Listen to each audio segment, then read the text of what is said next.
सोचो अचानक तुम्हारा शहर बर्फ से जम जाए और टेम्परेचर -80 डिग्री से भी ज्यादा कम हो जाए और इससे 90% वर्ल्ड पॉपुलेशन भी मर जाए और जितने बचे हुए हैं उनके पास इलेक्ट्रिसिटी और वाटर की भी कमी हो जाए, कुछ खाने को भी ना हो और घर में रहने के लिए भी कुछ ना हो।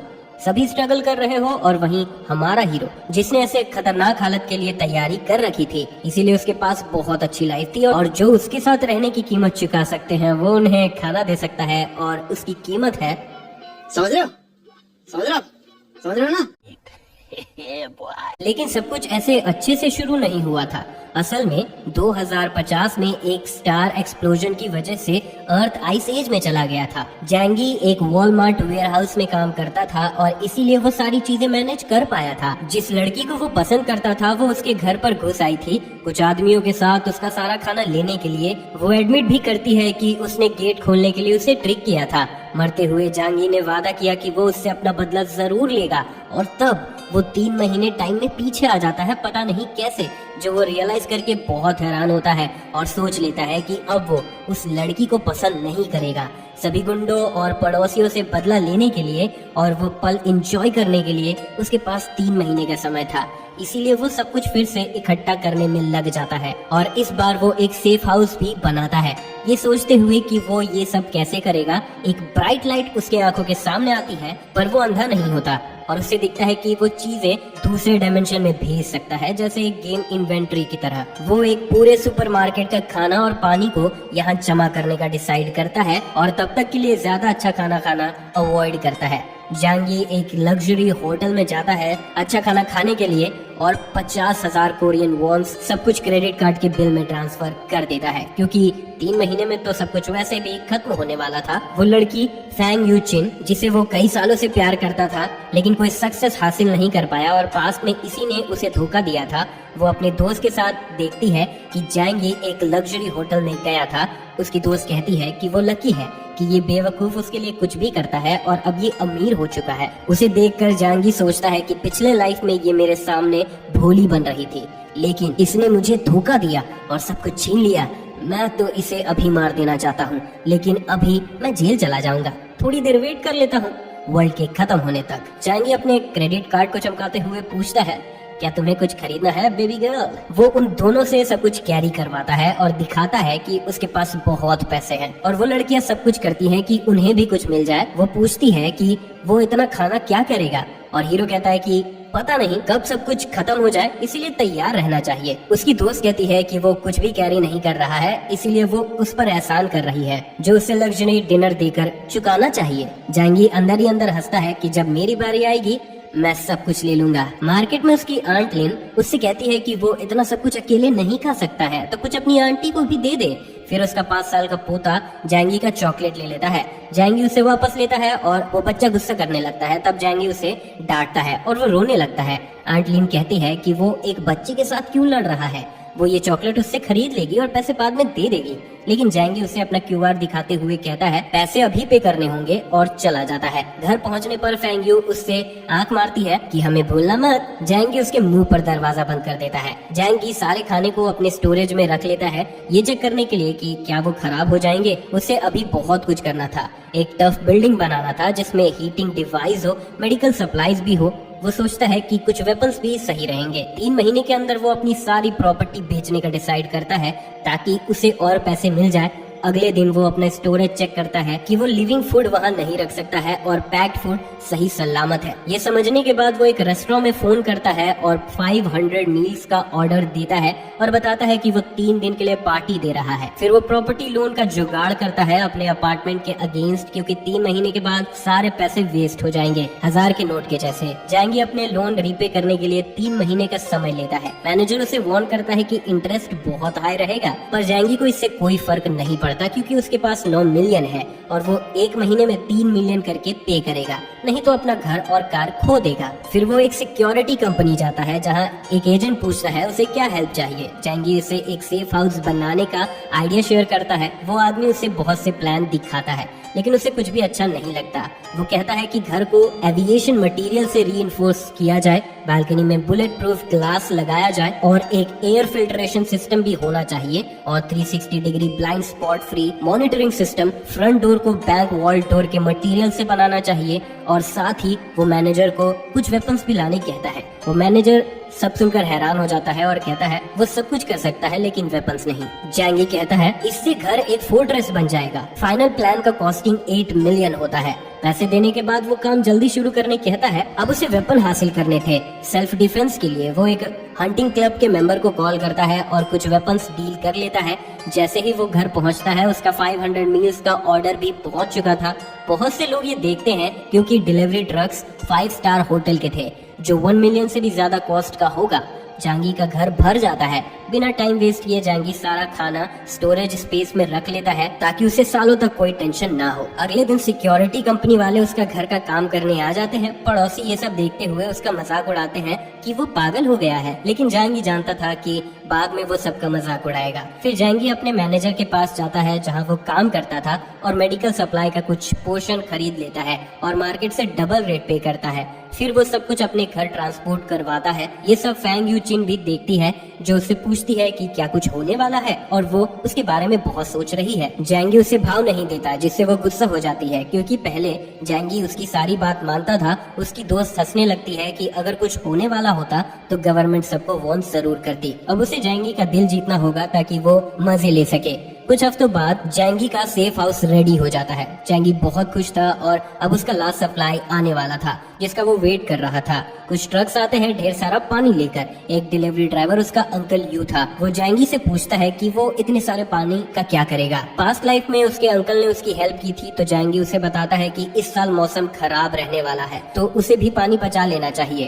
अंकल यू को भरोसा नहीं होता पर जैंगी के सीरियस फेस को देखकर वो भी पानी बचाने का सोचता है। तभी उसे काम करने के लिए बुलाया जाता है। जैंगी बचे हुए दिनों में खाना खाता है और बचाता भी है और वेपन्स के साथ ट्रेनिंग भी करता है। आई से जाने में 3 दिन बचे हुए थे। वेदर खराब होने लगा था। फाइनल मोमेंट आ चुका था। जैंगी अपने काम पर था जहां वो स्टॉक सुपरवाइजर था। वो सभी के लिए चाय बनाता है और सभी बेहोश हो जाते हैं उसका चाय पीकर। सभी सर्विलेंस कैमरास को बंद करने के बाद वो वेयर हाउस से सभी स्टॉक्स चुरा लेता है, फ्यूल, फूड और इक्विपमेंट्स, और सब खाली कर देता है। फिर वो एक बॉक्स को देखता है जिसमें जैकेट्स थे जो -100 डिग्री टेम्परेचर भी सह सकते थे।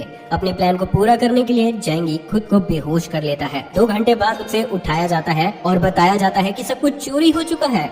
जैंगी बहुत हैरान हो जाता है। मैनेजर उसे कॉल करके पूछता है सब कुछ एक बार में चोरी होने और कैमरास में ना आने की वजह से मैनेजर जैंगी को ब्लेम करता है कि उसने सब कुछ प्लान किया है। जैंगी घबरा जाता है। सभी को पुलिस स्टेशन ले जाया जाता है पर कुछ सामने नहीं आता। पुलिस ऑफिसर उन्हें सिटी से बाहर जाने से मना करता है। जैंगी कहता है वो अपने घर से भी बाहर नहीं निकलेगा। 10 दिसंबर को ये केस न्यूज में आता है और स्नोफॉल भी शुरू हो जाता है। जैंगी जानता था अब सब कुछ शुरू होने वाला है। 3 दिन बाद स्टार एक्सप्लोजन होता है और टेम्परेचर घटने लगता है। सभी लोग घबराए हुए थे क्योंकि इतना स्नोफॉल उन्होंने कभी नहीं देखा था। उन्हें देखते हुए जैंगी जानता था कि ये लास्ट स्नोफॉल होने वाला है। उसके पास लाइफ में हैवी स्नोफॉल 3 महीने के लिए हुआ था और टेम्परेचर गिरा था जिससे बहुत कोई मारे गए थे। धीरे धीरे स्नोफॉल बढ़ने लगता है और घर का दरवाजा खोलना भी मुश्किल हो गया था। लोग हीटर को मैक्सिमम लेवल पर यूज कर रहे थे लेकिन फिर भी ठंड में थे। लेकिन वहीं जैंगी जिसने बहुत से हीटिंग डिवाइस का जुगाड़ लगा रखा था वो आराम से सो रहा था। जैंगी फोन कॉल से उठ जाता है। वो फैंग यू चिन थी जो पूछती है कि क्या वो स्नोफॉल के बारे में जानता था तो फिर उसने उसे कुछ क्यों नहीं बताया। अब वो ठंड में बस इंस्टेंट नूडल खा रही है। जैंगी ये सुनकर हंसता है और कॉल कट कर देता है। फैंग यू उसे मैसेज करके खाना मांगती है। जैंगी उसे शो ऑफ करने के लिए फोटो भेजता है। फैंग यू ये देखकर पहचान लेती है कि ये बहुत एक्सपेंसिव फ्रेंच वाइन है। फैंग यू फिर पूछती है क्या वो उसे ज्वाइन कर सकती है। इस पर जैंगी कहता है कि वो मार्केट से जाकर खुद खरीद सकती है। फैंग यू चिन अपना गुस्सा शांत कर लेती है क्योंकि वो जैंगी के पास जाना चाह रही थी। जैंगी उसे इग्नोर करते हुए खाना खाने लगता है। फिर वो अपने सर्विलियंस कैमरा से बिल्डिंग का शो देखता है। एंट लिन जो बिल्डिंग मैनेजर थी वो सभी को शांत करवा रही थी। ये मौसम ज्यादा दिन नहीं रहेंगे, तब तक कमेटी सबको मदद करेगी। तभी एक आदमी पूछता है कि वो इतने दावे से कैसे कह सकती है कि ये मौसम कुछ दिन में ठीक हो जाएगा। और भी लोग कहते हैं कि अगर वो अभी खाना स्टॉक अप नहीं करते हैं तो इसके लिए एंट लिन जिम्मेदार होगी। तभी एंट लिन कहती है कमेटी इसकी जिम्मेदारी लेती है। फिर वो जैंगी को देखकर कहती है वो ज्यादा परेशानी ना दे। जैंगी उसे इग्नोर करते हुए वापस चला जाता है। एक हफ्ते गुजर जाते हैं और स्नोफॉल होते रहता है। एंट लिन जैंगी और कुछ यंगस्टर्स को स्नो हटाने कहती है। जैंगी मना कर देता है और दूसरे पड़ोसियों से मदद मांगने कहता है। एंट लिन गुस्सा हो जाती है और झगड़ा करने लगती है और कहती है ये कमेटी की तरफ से ऑर्डर है और जो भी नहीं करेगा उसे ब्लेम किया जाएगा। जैंगी पूछता है वो अमीर पड़ोसियों को काम करने के लिए क्यों नहीं बुला रही है। जैंगी कहता है कि वो चंगजेन को बुलाए। चंगजेन एक कंस्ट्रक्शन बॉस है और सिंग सॉन्ग एक अमीर लड़का है जो बस पैसे से मदद कर सकता है। कमेटी हैरान हो जाती है। लिन ग्रुप के मेंबर्स को काम करने के लिए बुलाती है। ये देखकर चंगजेन गुस्सा हो जाता है और लिन को सुनाने लगता है कि ये जगह उसकी नहीं है। सिंग सॉन्ग एक ऑडियो मैसेज भेजता है कि वो जरूरी काम कर रहा है और अपनी एक फोटो भेजता है कि वो काफी बिजी है। लिन ये देखकर गुस्सा हो जाती है लेकिन कोई भी सवाल नहीं करती। वो जैंगी को ब्लेम कर रही थी। जैंगी उसे इग्नोर करते हुए अपना काम करता है लेकिन फिर लिन उसे कॉल करती है। जैंगी उससे कहता है कि अगर वो उसे परेशान करती है तो वो उसे मार देगा। लिन ये सुनकर डर जाती है और कॉल रख देती है। जैंगी खा रहा होता है। तभी कोई उसका दरवाजा नॉक करता है। वो चैंगजेन था जो कहता है तुम ग्रुप चैट में सबको मेरे खिलाफ कर रहे थे, बाहर आओ मैं तुम्हें सबक सिखाता हूँ। जैंगी बो एरो लेकर जाता है और कहता है देखते हैं कौन किसे मारता है। जैंगी बिना दरवाजा खोले ही उसके पैर में तीर मार देता है और चैंगजेन दर्द से चिल्लाने लगता है। किसी ने भी नहीं सोचा था कि जैंगी जैसा लड़का ऐसा भी कुछ कर सकता है। चैंगजेन को पता नहीं था कि जैंगी के बदले की ये बस शुरुआत थी। ठंड में चैंगजेन मर भी सकता था अगर उसे सही समय पर ट्रीटमेंट नहीं मिला तो, और फिर ठंड से भी। असल में जैंगी उसे एक ही बार में मारना चाहता था और ये रियलाइज करने के बाद चैंगजेन इमरजेंसी कॉल करता है पर कोई फायदा नहीं होता है। इसीलिए वो खुद से तीर निकालता है और ग्रुप में मैसेज करता है कि मैं तुम्हें नहीं छोड़ूंगा जैंगी। जैंगी रिप्लाई देता है कि तुम फिर से आए तो मैं तुम्हें मार दूंगा। सभी मेंबर्स ये कन्वर्सेशन देखकर क्यूरियस हो जाते हैं क्योंकि कोई भी चैंगजेन के खिलाफ जाने की हिम्मत नहीं कर सकता था और ये पहली बार था जब किसी ने उसे धमकी दी थी। चैंगजेन गुस्से में अपने लोगों को बुलाता है और थोड़ी देर में वहाँ बहुत से लोग आ जाते हैं हथियार लेकर। चैंग उन्हें जैंगी के घर ले जाता है। एक आदमी उसके घर के गेट पर स्वॉर्ड से मारता है पर वो स्वॉर्ड ही टूट जाता है। सभी ये देखकर डर जाते हैं और समझ जाते हैं कि ये लोहे का दरवाजा है। जैंगी ये सब कैमरे से देखता है और सोचता है ये कमजोर और भूखे लग रहे हैं। जैंगी अपने किचन के नल से पाइप लगाता है और सभी पर पानी से अटैक करने लगता है जिससे कुछ ही लोग बचकर भाग पाते हैं। जैंगी ये देखकर बहुत खुश था क्योंकि ऐसे टेम्परेचर में पानी सबसे खतरनाक हथियार है। चैंगजेन के घर पर बचे हुए लोग आते हैं और वो कांप रहे थे और जिस्म की गर्मी बांट रहे थे। चैंग पूछता है क्या हुआ, तुम लोग एक लड़के को नहीं पकड़ पाए? वो बताते हैं वो लड़का बहुत तेज है, उसका दरवाजा मेटल का है और उसने हम पर पानी से अटैक किया। चैंग कहता है उसके दरवाजे पर नजर बनाए रखो, वो कभी न कभी तो बाहर आएगा ही और तब हम उसे पकड़ लेंगे। बिल्डिंग के एंट्रेंस पर अंकल यू कुछ लोगों के साथ स्नो हटा रहे थे और सुपरमार्केट तक जाने का रास्ता बना रहे थे पर वो रियलाइज करते हैं कि स्नोफॉल ज्यादा तेज है और वो काम नहीं कर सकते और गिव अप करके वापस चले जाते हैं। जैंगी उन्हें देख रहा था। न्यूज में सभी को बताया जा रहा था कि स्नो डिजास्टर नॉर्मल है पर जैंगी जानता था कि 90% लोग फ्रीज हो चुके हैं। फैंगी उसे मैसेज करके पूछती है क्या वो ठीक है। जैंगी कहता है वो ठीक है। फैंगी कहती है उसे भूख लगी है और उसने बहुत सारा खाना खरीद रखा है और फिर खाना मांगती है। जैंगी उसे एक लॉबस्टर की फोटो भेजता है। फैंगी ये देखकर गुस्सा हो जाती है और सोचती है इसीलिए वो सिंगल है। उसकी बेस्ट फ्रेंड जैंगी को मैसेज करती है कि तुम्हारी वजह से फैंगी दुखी हो गई है। जैंगी रिप्लाई देता है कि ये ड्रामा अच्छा नहीं है। उसकी दोस्त कहती है ये स्नोफॉल ज्यादा दिन नहीं रहेगा तो वो अपने पड़ोसियों की हेल्प क्यों नहीं करता है, ऐसे में वो फैंग्यू को पटा भी सकता है। जैंगी इग्नोर करते हुए बस ओ रिप्लाई करता है। उसकी दोस्त भी बहुत गुस्सा हो जाती है। वो लोग डिसाइड करते हैं कि अगर ये ऐसा ही कर रहा है तो हमें दूसरे लड़के को फंसाना चाहिए। फैंग्यू जो पेंग को कॉल करती है जो तुरंत आ जाता है खाना लेकर और उसकी दोस्त दरवाजा बंद कर देती है। फैंग्यू को इससे फर्क नहीं पड़ रहा था, वो बस जैंगी से बदला लेना चाह रही थी। इस खाने के साथ 5 दिन बीत जाते हैं और स्नोफॉल भी बढ़ता गया। चिकन खाते हुए जैंगी रियल ड्रामा शुरू होने का वेट कर रहा था। अब इलेक्ट्रिसिटी भी चली जाती है और सभी पड़ोसी बाहर आकर एक दूसरे से पूछते हैं कि क्या उनके घर पर लाइट है, क्योंकि पानी और लाइट नहीं था। हीटर काम नहीं कर रहा था और ठंड इतनी थी कि कोई भी मर सकता था। आराम से खाना खाने के बाद जैंगी अपने जनरेटर को ऑन करने जाता है जो उसने वेयर हाउस से चुराया था। एंट लिन अपने पोते को पकड़े हुए कांप रही थी। उसने सोचा नहीं था कि स्नोफॉल इतना दिन तक चलेगा। तभी उसे एक मैसेज आता है कि ये एक ग्लोबल स्नो स्टॉर्म है जो लाखों सालों में एक बार आता है और इसमें हम सब मर सकते हैं। सभी को खाना स्टॉक अप कर लेना चाहिए। एंटलिन हैरान थी क्योंकि उसने सोचा नहीं था कि ये इतना गंभीर है। वो प्लान बनाती है कि ये न्यूज फैलने से पहले वो सभी का खाना गिव अप करवा देगी। एंटलिन ग्रुप में मैसेज कर देती है कि चिंता मत करो, पानी और लाइट के लिए काम चल रहा है, ये सब तुरंत ठीक हो जाएगा। अथॉरिटीज ने इसके लिए ऑर्डर दिया है और ऐसी सिचुएशन में कमेटी सारे प्रॉपर्टी का ध्यान रखेगी और जो भी कोऑपरेट नहीं करेंगे उन्हें पुलिस अरेस्ट कर लेगी। ये मैसेज देखकर सभी तंग हो जाते हैं, खास करके चैंगजेन, क्योंकि पुलिस का ऑर्डर उसे मानना पड़ेगा। फिर लिन मैसेज करती है कि कमेटी सभी के खाने को रख लेगी और उन्हें इक्वली डिस्ट्रीब्यूट करेगी। ये मैसेज पढ़कर जांगी को याद आता है कि पिछले लाइफ में उसने ऐसे ही सबका खाना चुरा लिया था। एंटलिन गलती कर देती है जांगी को प्राइवेट मैसेज करके, भतीजे तुमने बहुत सारा खाना खरीद रखा है, मैंने देखा था, अब तुम्हें वो देना होगा। जांगी गुस्सा हो जाता है और ऑडियो भेजता है, मैं कुछ नहीं देने वाला हूँ और मैंने सारा खाना खा लिया है और अब सब खत्म हो गया है। अगर तुम कुछ खाना कलेक्ट कर ही रही हो तो मुझे भी कुछ दे देना। ये सुनकर लिन बहुत गुस्सा हो जाती है, पर ख्याल करती है उसके पोते और उसे जांगी की जरूरत है। लिन शांत हो जाती है और रिप्लाई देती है कि ये एक ऑर्डर है, तुम्हें ये मानना होगा। स्नोफॉल के बाद मैं तुम्हारे बारे में अच्छा रिपोर्ट करूंगी। अगर जांगी को सच पता नहीं होता तो वो भरोसा कर लेता। फिर वो बताता है कि मैं झूठ नहीं कह रहा हूँ, मेरे पास खाना नहीं है और मैं भूखा हूँ, मुझे कुछ इंस्टेंट नूडल भेज दो। एंटलिन बहुत गुस्सा हो जाती है और कहती है, मुझे मना करना मतलब ऑर्गेनाइजेशन के खिलाफ जाना, मैं तुम्हें रिपोर्ट कर दूंगी। जांगी कहता है, तुम कुछ भी नहीं हो। लिन बहुत गुस्सा हो जाती है और अपना फोन पटक देती है। लिन फिर दूसरे लोगों पर फोकस करने लगती है। 2 दिन बाद कुछ लोग खाना भेजते हैं। ये देखकर जांगी सोचता है कि सभी बेवकूफ हैं जो ऐसी हालत में किसी पर भरोसा कर रहे हैं। थोड़े ही वक्त में पूरी दुनिया केओस में होगी, ज्यादा खाना नहीं होगा, लोग या तो मरने का इंतजार करेंगे या फिर मारने का। चैट्स में बहुत से लोग लिन को टैग करने लगते हैं और खाने के बारे में पूछते हैं जो डिस्ट्रीब्यूट होने वाला था और धमकी भी देते हैं कि अगर हमें खाना नहीं मिला तो हम तुम्हें ही खा जाएंगे। लिन उन सब का मजाक उड़ाती है कि मैंने ये सब अपनी मेहनत से हासिल किया है तो मैं ये किसी को क्यों दूं। और तभी उसे चैंगजेन का कॉल आता है और वो घबरा जाती है। लिन पूछती है, क्या चाहिए तुम्हें? चैंग कहता है, तुमने सबको बेवकूफ बनाकर सारा खाना ले लिया। लिन कहती है, ये कमेटी ने करवाया था और वो बस अपना काम कर रही थी। चैंग कहता है, मेरे लोग खाने के लिए वेट कर रहे हैं। लिन बताती है, ये सब खाना अभी सॉर्ट नहीं हुआ है, कुछ लोगों ने अब तक खाना नहीं दिया है, इसीलिए हम अभी डिस्ट्रीब्यूट नहीं कर सकते हैं। लेकिन चैंग अपने लोगों के साथ उसके घर आ जाता है और लिन को मारता है और जांगी ये सब देख रहा था सॉसेज खाते हुए। उसे आइडिया आता है और वो ये सब रिकॉर्ड करके ग्रुप में भेज देता है। लिन डर जाती है कि वो सारा खाना ले जाएंगे। लिन चैंग से रिक्वेस्ट करने लगती है कि इसमें मेरा खाना भी है, खाने के बिना मेरा पोता कैसे रहेगा। चैंग कहता है, भाड़ में जा, और उसे लात मार देता है।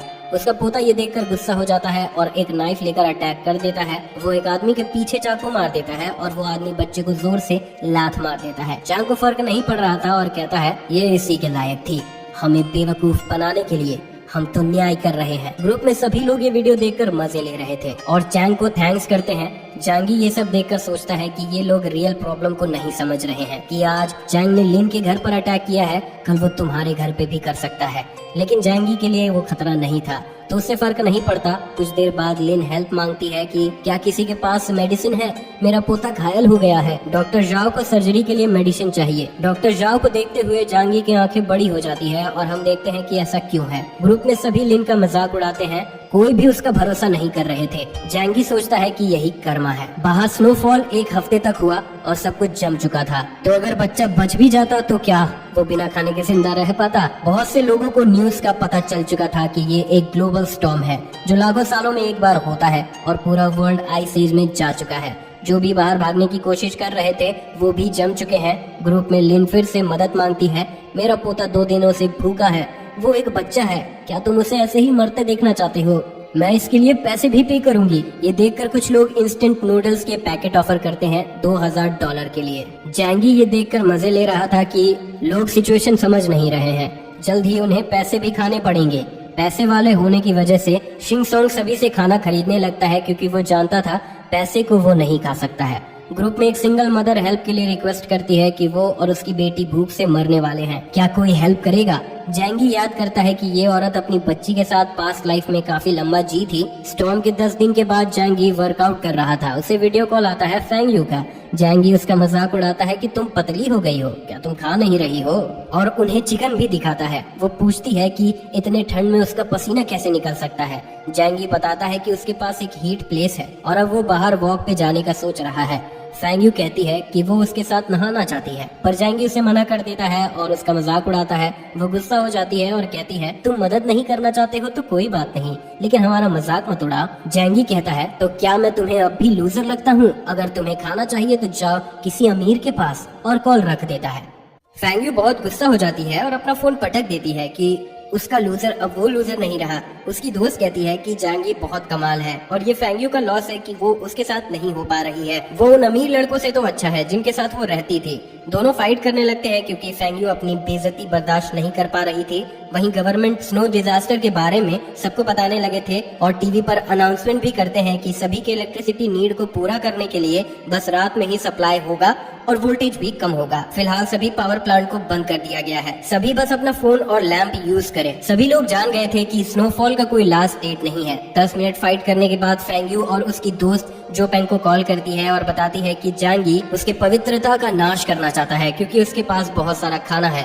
जो बहुत गुस्सा हो जाता है और जैंगी को सबक सिखाने का सोचता है। फैंग यू उसे और मैनिपुलेट करती है कि वो उसके घर पर डाका ही डाल दे। फिर वो तीनों जैंगी के घर के पास जाते हैं और नाइफ छिपाते हुए डोर नॉक करते हैं। जैंगी ये सब देख रहा था और समझ जाता है कि किसी को भी कैमरास के बारे में नहीं पता है। वो लोग फूड के साथ मेडिसिन एक्सचेंज करने का ऑफर करते हैं। जैंगी बहुत गुस्सा हो जाता है और फिर से पानी का अटैक करने चाहता है, लेकिन कचड़े के डब्बे को देखकर वो प्लान बदल लेता है और सभी पर गंदे पानी से अटैक करता है और कहता है ये खाना तुम लोग डिजर्व करते हो। जो गुस्से में दरवाजे पर मारता है और खुद के ही हाथ को हर्ट कर लेता है। जैंगी ये देखकर हंसता है और स्पीकर से बताता है कि उसका दरवाजा मेटल का है। फिर थोड़ी देर बाद वो सोने चला जाता है। फिर वो एक गनशॉट की आवाज सुनकर उठ जाता है। जैंगी जानता था ये सब तो होना ही था, लेकिन ये काफी जल्दी था। वो कैमरा से देखता है कि चेंगजेन और उसके लोग सभी के घर जा रहे हैं और खाना हड़प रहे हैं और सभी को फोटोज और वीडियोस भेजकर डरा रहे थे और धमकी देता है कि अब उसका राज है। ये सब देखते हुए एक नया ग्रुप बनता है और बात होती है कि उन्हें चेंगजेन को रोकना होगा। जैंगी भी इस ग्रुप में ऐड हुआ था और ये सब पढ़ रहा था और मजे ले रहा था। एक रिटायर्ड ऑफिसर चेंगजेन पर अटैक करने का प्लान देता है। सभी उसका सपोर्ट करते हैं। वो अंकल कहता है उससे जवान लड़के चाहिए होंगे। एक औरत कहती है लिन ने हमें धोखा दिया था तो हमें इस अंकल पर कैसे भरोसा करना चाहिए, जिससे वो ग्रुप भी डिवाइड हो जाता है। एक चेंगजेन पर अटैक करना चाह रहे थे और बाकी भरोसा नहीं करना चाह रहे थे। जैंगी ये सब आराम से पढ़ रहा था और कैमरा से सब कुछ देख ही रहा था। जैंगी सोचता है कि उसे चेंगजेन को रोकना होगा क्योंकि वो सभी को मार रहा है, जो सही नहीं है। अगले दिन एक रेसिडेंट जो अंकल के अपोजिशन में थी वो ग्रुप में हेल्प मांगने लगती है क्योंकि अब उसकी बारी थी, लेकिन कोई फायदा नहीं होता और वो पकड़ी जाती है। फैंग यू और उसकी दोस्त डर गए थे और अगला नंबर उनका हो सकता था। वो प्लान बनाते हैं कि वो जैंगी के स्टॉक पाइलिंग के बारे में सबको बता देंगे और सभी के साथ मिलकर उसके घर पर अटैक करेंगे। वो जैंगी को नए ग्रुप में ऐड करती है ये सब बताने के लिए। जैंगी को कोई फर्क नहीं पड़ता और चेंगजेन से उन्हें बचकर रहने कहता है और फिर ग्रुप लीव कर देता है। फैंग यू और सभी हैरान हो जाते हैं कि वो इतना कैसे बदल सकता है और वो बात करने लगते हैं कि वो जैंगी के घर में कैसे घुसे। ग्लासेस वाला लड़का कहता है वो दरवाजे से जा सकते हैं, वो ताले तोड़ना जानता है। वो लोग जैंगी के घर को खोलने का ट्राई करते हैं और पानी से बचने के लिए छाता भी रखते हैं। जैंगी ये सब देख रहा था और हाई वोल्टेज फीचर ऑन कर देता है। वो लड़का हार मान चुका था कि ये ताला नहीं खुल सकता है और तभी उसे एक झटका लगता है और वो मर जाता है। जैंगी को कोई फर्क नहीं पड़ रहा था। वो सभी जैंगी को शैतान कहने लगते हैं और उसे बाहर आने कहते हैं। जैंगी बो एरो से अटैक कर देता है। 2 बंदे उसकी हेल्प करते हैं लेकिन उन पर भी अटैक हो जाता है। फैंग यू और बचे हुए भाग जाते हैं और जिन्हें तीर लगा था वो जमीन पर दर्द से चिल्ला रहे थे। एक लड़की फैंग यू को थप्पड़ मारती है कि ये सारी उसकी गलती है, उसने बताया क्यों नहीं कि उसके पास हथियार है। फैंग यू बताती है उसे पता नहीं था, पिछली बार उसने कचड़े और पानी से अटैक किया था। जो फैंग यू का सपोर्ट करता है वो लोग डॉक्टर को बुलाते हैं। डॉक्टर उनके वाउंड्स को देखकर हैरान हो जाती है और बताती है उसे प्रोफेशनल इक्विपमेंट चाहिए होंगे, तभी वो कुछ हेल्प कर पाएगी और आयरन एरोज में जंग लग गए थे तो उन्हें एंटीबायोटिक भी चाहिए होगा, नहीं तो वो मर जाएंगे। एक लड़की ये सुनकर रोने लगती है और कहती है जैंगी ने ये सब जानबूझकर किया है। डॉक्टर जो कहती है मैं उसे नहीं जानती हूँ और जाने से पहले उन्हें मेडिसिन का जुगाड़ करने कहती है क्योंकि अगर वो ऐसे एरो निकालते हैं तो वो मर जाएंगे। फैंग यू पास के बारे में सोचने लगती है कि जैंगी अचानक से बहुत बदल गया और सब कुछ स्टॉक पाइलिंग करने लगा। वो बताती है कि जैंगी के पास मेडिसिन भी है क्योंकि उसने देखा था और यहाँ किसी ने भी उसे हार्म नहीं किया, वो बस हेल्प चाह रहे थे। ये सारी उसकी ही गलती है। डॉक्टर ये सब बात सुनकर बहुत कंफ्यूज हो जाती है कि मैं जैंगी को तो नहीं जानती, लेकिन ये लोग यही डिजर्व करते हैं। एक लड़की फेंग्यू को ब्लेम करती है कि सारी गलती उसकी है और अब उसे ही जैंगी को मनाना होगा कि वो हमें मेडिसिन दे। जो भी इसमें सपोर्ट करता है कि बिना मेडिसिन के वो मर जाएंगे। अब प्लान बनता है कि वो जैंगी को कॉल करेगी, जो वो करती है। वो रोते हुए कहती है, यहाँ सभी मर रहे हैं, क्या तुम हेल्प करोगे? जैंगी पूछता है कि वो ऐसा क्यों करे, सभी को एक ना एक दिन तो मरना ही है। वो लड़की फोन ले लेती है और जैंगी से कहती है, तुम्हें हेल्प करनी ही होगी, तुमने ही उन्हें मारा है और उन तीर में जंग लगा हुआ था। जैंगी कहता है, मैंने जानबूझकर ऐसे तीर का यूज किया था और मैं कोई मदद नहीं करने वाला हूँ, लेकिन फेंग यूचिन मेरे साथ आकर रह सकती है। तभी यूचिंग फोन ले लेती है और कहती है, हाँ बिल्कुल, अब मैं तुम्हारी हूँ, तुम मेरे साथ जो चाहे वो कर सकती हो। यूचिंग की दोस्त भी साथ में आना चाह रही थी, लेकिन जैंगी थ्रीसम के मूड में नहीं था। जैंगी सिर्फ यूचिंग को बुलाता है। यूचिंग जाने लगती है, उसकी दोस्त उसे रोकती है, पर यूचिंग उसे धकेल देती है। वो लड़की फिर उससे थप्पड़ मारती है। यूचिंग जो को देखते हुए उससे हेल्प मांगती है कि उससे जैंगी के पास जाने में हेल्प करे। और जो, तुम एक अच्छे लड़के हो लेकिन तुम गरीब हो, अब सिर्फ जैंगी ही उसे खुश कर सकता है। जो बैठ जाता है और यूचिंग जाने लगती है, लेकिन सभी उसे रोकने लगते हैं क्योंकि सारी उसकी गलती थी, इसीलिए यूचिंग का कोई हक नहीं बनता कि वो अकेले जाए। डॉक्टर जो उन्हें याद दिलाती है कि बिना मेडिसिन के वो मर जाएंगे और चली जाती है। वो चश्मे वाला लड़का कहता है कि उन्हें ये प्लान मान लेना चाहिए और सभी को बता दे कि जैंगी उसके पास बहुत सारा खाना है। जब चेंगजन और बाकी लोग उसके घर पर अटैक करेंगे तब हम मेडिसिन ले लेंगे। यूचिंग इन सब के खिलाफ हो जाती है। वो लड़की उसे डराती है कि उसने कुछ किया तो वो उसका मुंह तोड़ देगी। जो यूचिंग को मारने के खिलाफ था, लेकिन इस प्लान के साथ वो एग्री कर रहा था। वो लोग ग्रुप में जैंगी की फोटोज और वीडियो सेंड कर देते हैं। चेंगजन ये देखता है और कहता है, अब वो अपने पैर का बदला लेगा। सभी लोग जैंगी को खाना बांटने कहते हैं। एंट लिन भी, एक सिंगल मदर, जैंगी को उसके बच्चे का गॉड फादर बनने कहती है। ये सब देखकर जैंगी एक ऑडियो मैसेज भेजता है, मैं किसी की भी मदद नहीं करने वाला हूँ। और फिर स्नोफॉल देखने लगता है और सोचता है कि घर पर रहना बोरिंग है। वो स्नोमोबाइल पर बाहर घूमना चाहता है। तभी डॉक्टर जो का मैसेज आता है। डॉक्टर कहती है, मेरा खाना और मेडिसिन खत्म हो गया है, क्या तुम कुछ समझौता करना चाहते हो? जैंगी याद करता है कि पिछले लाइफ में वो अपना खाना बांटते हुए मर गई थी। इसका मतलब वो अच्छी इंसान है, लेकिन जो इतनी स्मार्ट होती है उतनी ही खतरनाक होती है। जैंगी फिर से गलती करना नहीं चाह रहा था। जैंगी कहता है, मैं सप्लाईज दे सकता हूँ, लेकिन उसके बदले में तुम्हें कुछ देना होगा। डॉक्टर जो कहती है, वो कंसल्टेशन दे सकती है। जैंगी कहता है, खाने और मेडिसिन के बदले में उसे कुछ करना होगा। जैंगी उसे अपना स्पाई बनने कहता है और सभी के प्लान्स के बारे में बताने कहता है। अगर वो इसे एक्सेप्ट कर लेती है तो वो बाकियों के जैसे मरने से बच सकती है। डॉक्टर कुछ देर के लिए सोचती है क्या वो सही कर रही है और फिर एक्सेप्ट कर लेती है। वो ग्लास वाला लड़का जैंगी को धमकी देता है, जैंगी तुम कहाँ हो, ये आखिरी मौका है, क्या तुम हमें सप्लाईज दोगे या नहीं? जैंगी उसका मजाक उड़ाता है कि उसका खाना खत्म हो गया है। वो लड़का गुस्सा हो जाता है। फिर चेंगजन एक ग्रुप बनाता है जैंगी के बिना और उसका सारा खाना चुराने का प्लान करता है। डॉक्टर जो और अंकल यू भी उस ग्रुप में होते हैं। डॉक्टर जो जैंगी को इसके बारे में बता देती है। इससे जैंगी समझ जाता है कि डॉक्टर काम करने वाली है। जैंगी उसे बताता है कि वो खुद को बचा सकती है, लेकिन तुम बाकियों के साथ मत रहना। सुबह के 2:30 बजे थे। बहुत से लोग हथियार लेके जैंगी के घर पास आते हैं और उसका मेटल गेट तोड़ने में लग जाते हैं। जैंगी ये सब कैमरा से देखने लगता है और हाई वोल्टेज फीचर ऑन कर देता है। जो गेट के सामने थे वो तुरंत मर जाते हैं और ये देखकर बहुत से लोग डर जाते हैं। पर जैसे ही भागने के लिए मुड़ते हैं वो चेंगजन को देखते हैं, जो उन्हें डराते हुए उस दरवाजे पर अटैक करने कहता है। वो चश्मे वाला लड़का सभी को मोटिवेट करता है, अब हमें जैंगी को मारना होगा।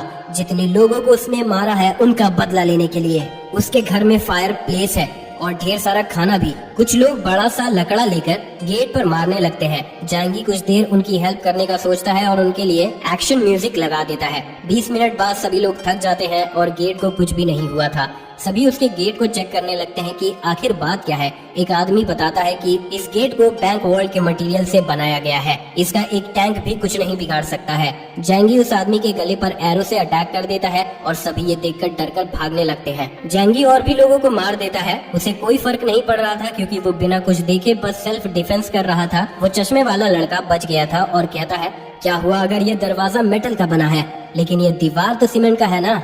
सभी लोग ये समझ जाते हैं और दीवार तोड़ने में लग जाते हैं। दीवार टूटने लगता है और फिर एक मेटल साउंड आता है। वो चश्मे वाला लड़का कॉन्फिडेंट हो चुका था और चेक करने जाता है। वो देखता है कि दीवार भी मेटल के बने हैं। ये देखकर वो हैरान हो जाते हैं कि कोई अपना दीवार ऐसा क्यों बनवाएगा। शायद उसे ये सब पहले से पता था। सभी लोग बाकी जगह भी तोड़ने लगते हैं, ऊपर नीचे, लेकिन चारों तरफ उन्हें मेटल मिलता है और वो लोग कुछ भी नहीं कर सकते थे।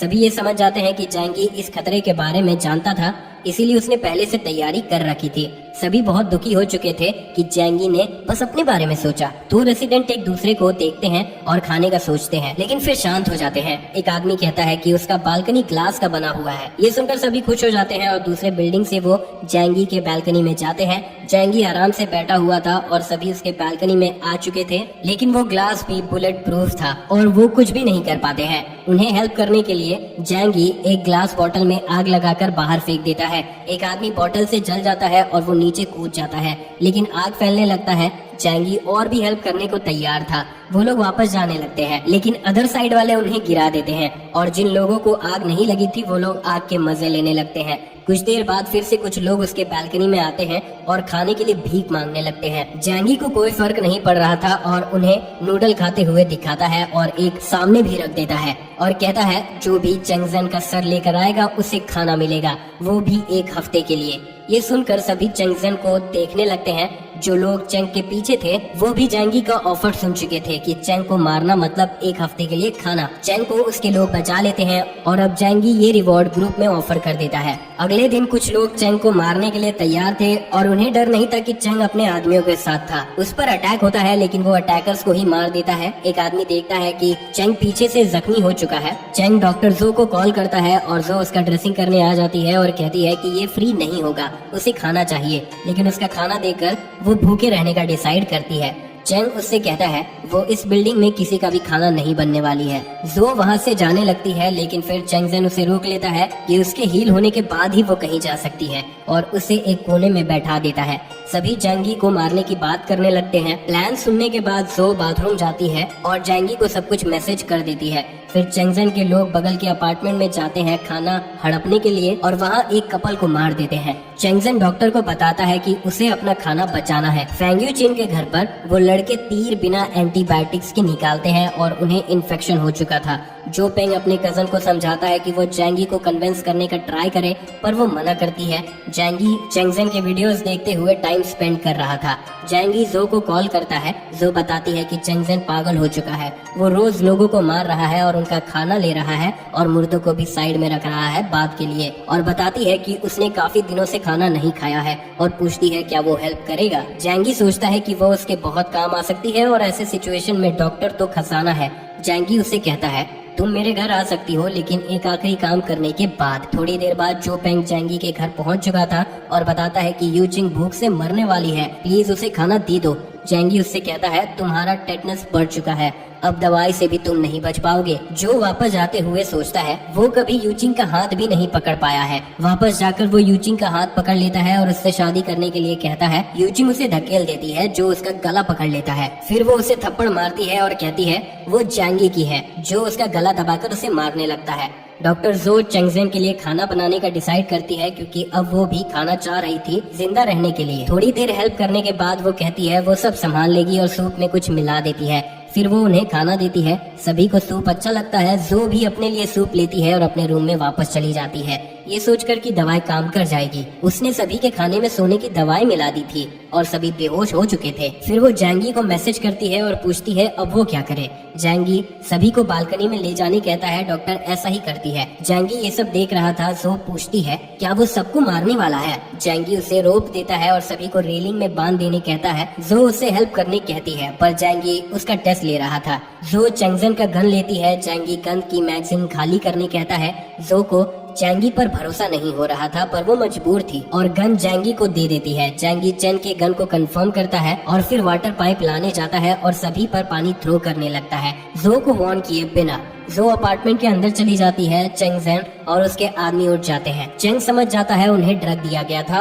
वो जैंगी को देखकर गाली देने लगता है। थोड़ी ही देर में चेंगजेन जमने लगता है। जैंगी फिर डॉक्टर को कॉल करके उसे घर आने कहता है। डॉक्टर उसके गेट के पास पहुंच जाती है। जैंगी कैमरे से देख रहा था कि कोई रिस्क ना हो। डॉक्टर गेट से अंदर आती है और जैंगी गन पॉइंट किए हुए था। डॉक्टर अंदर घुसते ही जमीन पर बैठ जाती है क्योंकि वो बहुत ज्यादा थक चुकी थी। जैंगी उसके पीछे गन पॉइंट कर देता है कि अभी तो बस शुरुआत हुई है जाने मन, पहले मुझे ये चेक करना होगा कि तुम्हारे पास कुछ छुपा हुआ तो नहीं है। डॉक्टर शर्मा जाती है और कहती है मुझे पता है ये कैसे चेक करवाना है। और फिर हम देखते हैं डॉक्टर कपड़े उतार लेती है और उसके सामने खड़ी हो जाती है। जैंगी ये कंफर्म कर लेता है कि वो कुछ नहीं छिपा रही है और फिर उसे बाथरूम ले जाता है शावर दिलाने और फिर परफॉर्मेंस की तैयारी करने लगता है। थोड़ी देर में डॉक्टर नहा कर आती है जिसे देखकर जैंगी बहुत एक्साइटेड हो जाता है और फिर उसके बाल सुखाने में हेल्प करता है। जैंगी बताता है कि वो उसे जाने नहीं देगा क्योंकि वो उसके लिए कीमती है। अगर तुम मेरी बात नहीं मानोगी तो मैं तुम्हें सजा दूंगा। और फिर उसका रूम दिखाता है कि तुम मेरी परमिशन से ही बाहर आ सकती हो। जैंगी कहता है कि उसका साथ देकर वो सबसे अच्छा काम करेगी। जैंगी उसे अपना सीक्रेट बताता है उसकी लॉयल्टी चेक करने के लिए। तो जैसे कि वो देख सकती है यहाँ कोई खाना नहीं है क्योंकि उसके पास पावर है जिसके बारे में किसी को भी नहीं पता। वो उसे ब्रेड समन करके दिखाता है और उसे वार्न करता है कि अगर तुमने मुझे धोखा दिया या मुझे मार दिया तो तुम्हें खाना नहीं मिलेगा। ये देखकर वो समझ जाती है कि जैंगी यहाँ आराम से कैसे रह रहा था। डॉक्टर खाने लगती है और रोने लगती है। जैंगी उसे पानी देता है जिसके बाद जैंगी शिकार करने के लिए तैयार था और पूछता है अब तुम मेरे लिए क्या कर सकती हो। डॉक्टर जानती थी वो क्या कर सकती है और वो क्या चाहता है। जैंगी के आंख बड़े हो जाते हैं और वो हम बिस्तरी करते हैं। दोनों ही वो रात काफी एंजॉय करते हैं। तो दोस्तों इसी के साथ ये पार्ट यहाँ खत्म होता है। अगर आपको ये वीडियो अच्छी लगी हो तो इसे लाइक करें और अपने दोस्तों के साथ जितना हो सके शेयर करें। पार्ट 2 के लिए कमेंट करके जरूर बताएं। खत्म। Bye bye, tata, good bye, गया।